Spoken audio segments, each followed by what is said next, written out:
How to fix invisible cursor on Word.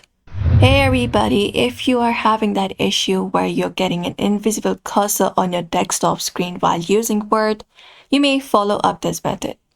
So all you gotta do is once you're on your Word document like this, if your cursor is not invisible, if it is invisible, look for the file option at the top, go ahead and click on it and look out for the option of options.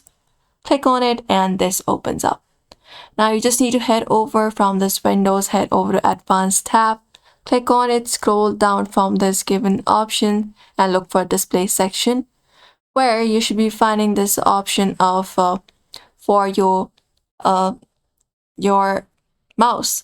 So look for that option. If there's any kind of option available for that, you just need to go ahead and look out for that option, which is disable hardware acceleration. If there is any kind of option here, you just need to go ahead and turn it off or on and see if that refreshes your device and your Word and you find your cursor on your screen again or not.